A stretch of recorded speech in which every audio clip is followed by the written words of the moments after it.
Right, third one of the night, which is, I've not done 3 in one night for quite a while actually. I think it was when I was on holiday, simply because I was trying to get through them so that the 5 minutes free time I had before going to Disney park. So this particular one is a donation from Mr. X. Thank you very much, sir. And I think either he's made a mistake or he's been very generous, and it's only when I've looked at the label 10 minutes ago that I realised that I might have something really rather special here.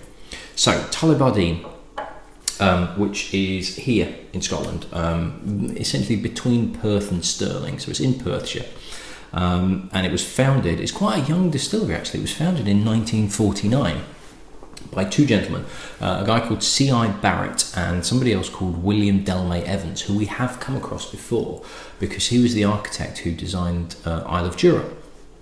And between 49 and 1993 it had a number of different owners, but nothing particularly interesting, exciting, nobody that anybody may have heard of unless you're a proper whiskey geek, because I was looking at it going, yeah, all right. So it was a few owners back and forth in between until 1993 when it was taken over by White and Mackay. But it was kind of surplus to requirements and they were already having a quite torrid time. So it was mothballed in 1995 and sat dormant for 8 years until it was sold for just over £1 million to an independent company called the Tullibardine Distillery Limited. It was basically a private company that had been set up to buy the distillery to get it back up and running. Now, in 2011 it was bought by a French firm called Picard Vin et Spiritueux. I think that's how you pronounce it. My French is not great, but that's who owns it now. Now, they are waiting for their own stock from 2011, so we have only recently reached the point where its new make that's turned into whiskey officially in 2014, but they're going to need some more maturation to get it to a 10-year-old obviously, or at what point they want to do it.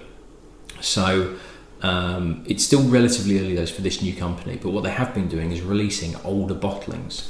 What you would call their standard bottle, I suppose, is one called Sovereign, which looks like this, which is about 35 quid. It's a non-age statement, but I think it's a combination of their, what are we looking at, 4 or 5-year-old, along with probably some of the existing stock that they're blending. So it's still a single malt, but they are using some older stock and some of their newer stock to try and get a balance to be able to release it. Now this one, I pulled this out of the box, had a quick look at the label and thought, it looks like a standard bottle, it looks like the standard Tullibardine. So it wasn't until tonight, it sat on the shelf with all the others. I've got everything lined up now on my shelf so that I literally just work my way along and go, right, those two, next to those ones. So I can see my progression as I go. And I thought this was probably, there wasn't an obvious 10 or a 12, so I was like, well, maybe it's an OH statement. And then looked a bit closer, and it does actually say, you might not be able to pick it up, because I don't think the light's that great, but that pink box on the bottom, it does say date distilled. Okay, which is unusual for a miniature, because normally it's got no information on it at all. Date distilled 1973, crikey. Bottled 04. So this is actually a 30-year-old, possibly 31-year-old. Will it be 31-year-old? Yeah, doesn't it depend on what month? Anyway, whatever. Call it 30-year-old minimally, 31-year-old. And it's got cask type, ex-sherry hogshead. So very, very unusual for a miniature, in the first thing, for a miniature to be stating that date, that information on there. You hardly ever get miniatures with any other, because they're small, so they've got small labels on, there's not that much room to put lots of information on it. So it's not often you find a miniature with like the cask type or dates of bottling or anything like that. But this is a 1973 Tullibardine, not the bog standard one. So I am extremely lucky to have this. Trying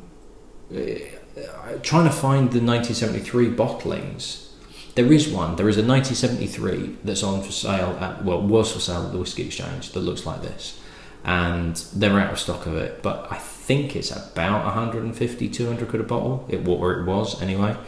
It's 49.2%. So cash strength. Yeah, I am extremely lucky to have this. So I'm cracking it open. Part of me wishes that this was 200 because I hadn't even looked at the label before tonight.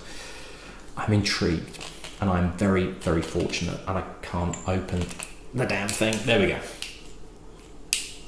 So this is far from the standard bottling of Tullibardine, which is what I've tried to do for the whole challenge, but I've tried, I've just had to take what I have been given, what I've been so kindly donated by everybody. As far as I was aware, I had a Tullibardine, so I had to go with that one. I wasn't really going to turn around. I couldn't turn around and go, oh, well, I've got a Tullibardine, but it's a 30-year-old. Can I have a standard Tullibardine? And I'll keep that one for myself. So, yes, I am one lucky bunny, and I've got half a miniature left. So, depending on how good it is, it's either staying for after the challenge, or it's going to be wasted on my father-in-law. That's the problem. I might have to maybe save it for somebody, one of my newfound friends on social media. So, yeah, that might have to go to somebody that I like. Don't know who I like, but I'll find somebody. So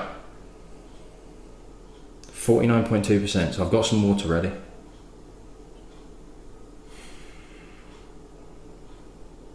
It smells like really old leather armchairs and furniture polish. It smells like an antique shop. It smells like walking into a proper old school antique shop where they've got old leather chairs and bureaus, like a bureau with a leather top, that sort of thing, that's got years of furniture polish that's been used and it's absolutely pristine condition, and beeswax, but then also there's like a lemon and orange feel to it, but it's like lemons that have been roasted in the oven, so they go really soft and gooey. I've got proper beeswax on this. Oh, that's amazing. Jesus Christ. That is unbelievable. I could just smell that for hours. It just smells of age. It smells of antiquity. Holy crap.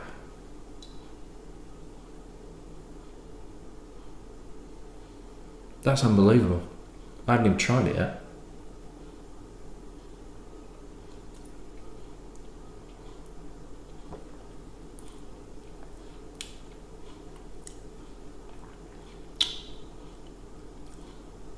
Now, it is going to need some water. Not a lot at all. It's going to need the merest couple of drops because there is an alcohol burn that's just ever so slightly masking what's there, but not too much.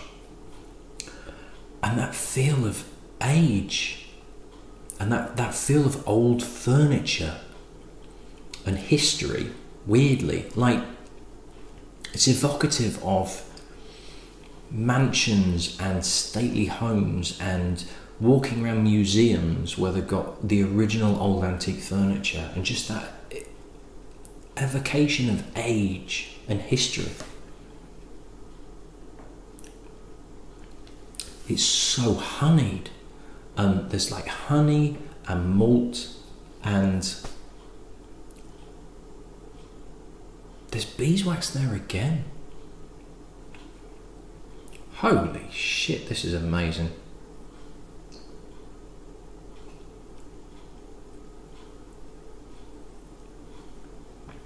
I'll be honest, the nose is better than the palate.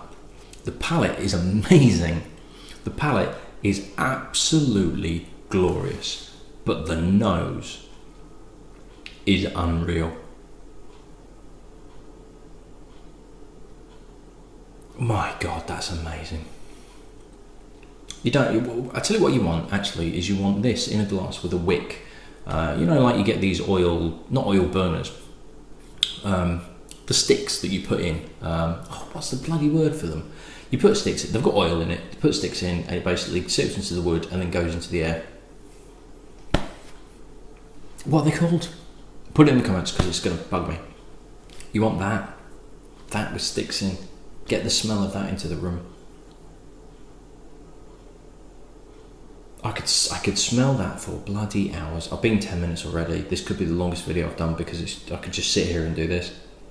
That's amazing. That's absolutely amazing. Now, like I say, the palate, not quite as good. It's still bloody brilliant. I'm going to put a couple of drops in because I've only got a tiny little bit left.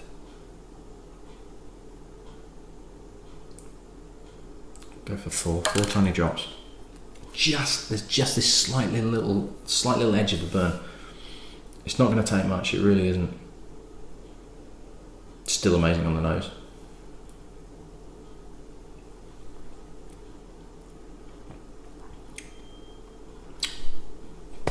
Brilliant. I'll tell you what it reminds me of. It reminds me of the Brewer that I had from Ollie Chilton, who's the age I can't remember, 20 something. Or was that 32? I'm gonna have to look in my book now because that was something special as well. This is up there. This is absolutely, and it's got the smokiness that the Brewer had. It's got this deep, rich, very subtle smokiness to it. When did I have that bloody Brewer? Was that before? It must have been before I did my Americans. It must be way before that. There is a really soft, subtle smokiness to it that just lifts everything up, but it tastes exactly how you would predict or you would picture a 30-year-old whiskey should taste. It's how you think if you didn't drink whiskey, or if you were a whiskey drinker but you drank 10, 12, 15-year-olds, and the oldest you'd ever had was like an 18-year-old, and somebody said to you, what do you think a 30-year-old whiskey would taste like? You'd be thinking that there'd be loads of depth and loads of character and subtlety and richness and honey, and that's got all of it. That is absolutely amazeballs.